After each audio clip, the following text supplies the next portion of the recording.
Today, we're going to talk about one of the most anything figures of our time, Elon Musk. But let's look at him through a different lens. Not just as a CEO, but as an architect, someone who's trying to design the literal blueprint for our future. So let me just start by asking you a question. Imagine, poof, $180 million just appeared in your bank account. What's the first thing you do? Buy an island, maybe a sports team, just retire forever? It's a crazy amount of money, right? Life-changing. Well, for Elon Musk, that exact number wasn't the finish line. It was the starting pistol. That's the cash he walked away with after selling his company PayPal. And instead of cashing out, he took all of those chips and pushed them right back to the center of the table for a much, much bigger bet. And that really gets to the heart of what we're talking about today. Musk's career path isn't just a random collection of cool tech companies. It's a very deliberate and, incredibly risky attempt to solve what he sees as the biggest possible problems facing humanity. This quote, it's pure Musk. It sums up his whole deal perfectly. You've got this unbelievably massive ambition, dying on another planet, and right next to it, that dark engineer's humor. It's not just about the dream, it's about sticking the landing. So where does an architect like this even begin? Well, like a lot of people in his generation, he started in the wild west of the 1990s .com boom, trying to fix some of the internet's most basic fundamental problems. His first company, Zip2, tackled a really simple problem for its time. Businesses just weren't online. So he built something like an online city guide to fix that. After he sold it, he took on an even bigger headache with his next company, X.com, moving money online. It was a mess. And that company, of course, eventually merged and became PayPal. And when PayPal was sold to eBay back in 2002, boom, we are right back at this number. That was his personal cut. This was the big moment. He had enough money to do pretty much anything he wanted. So what's the next problem for our architect to solve? Turns out he went for the biggest, scariest problems he could think of. He completely pivoted from fixing internet issues to tackling what he considered genuine existential threats to the survival of the human race. The stakes were about to get a whole lot higher. His logic was actually pretty straightforward. On one hand, you have the threat that some catastrophe, an asteroid, supervirus, you name it, could wipe us all out because we're stuck on one planet. The solution? SpaceX, to give humanity a backup drive on Mars. And on the other hand, there's the threat that our reliance on fossil fuels just isn't going to last. The solution there? Tesla, to kickstart the move to sustainable energy. But here's the thing. It's one thing to have a grand blueprint.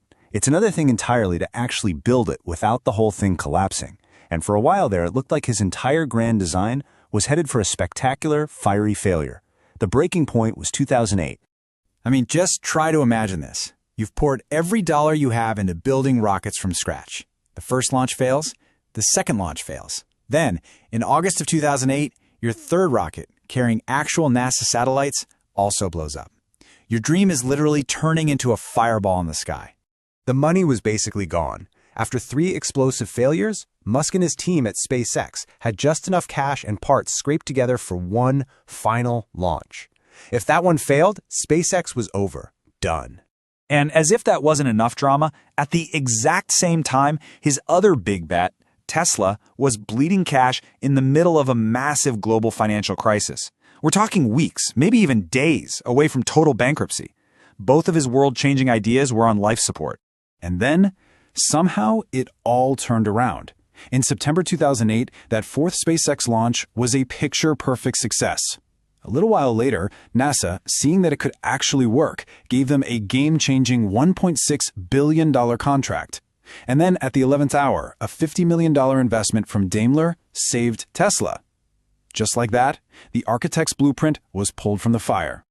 So, with SpaceX and Tesla now on more stable ground, Musk turned his attention to other fundamental parts of our society that he felt were broken, this time aiming at the very infrastructure we all use every day.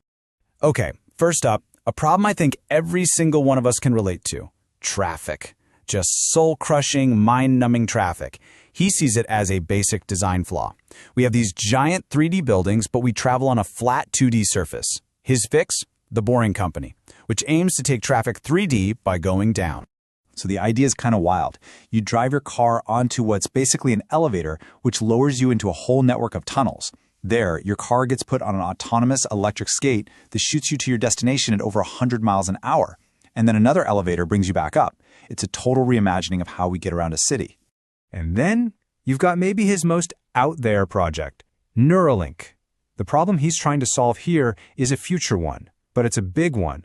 What happens when artificial intelligence becomes smarter than us? His solution is to build a high-speed link between the human brain and computers, essentially to merge with AI, so we don't get left behind.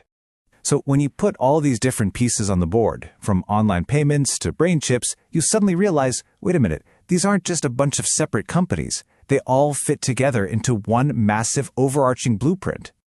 You can see the pattern, right? For every huge problem he fixates on, he builds a company specifically designed to solve it. Inefficient money transfers led to PayPal, the risk of extinction led to SpaceX, our dependence on fossil fuels led to Tesla. It's a consistent formula.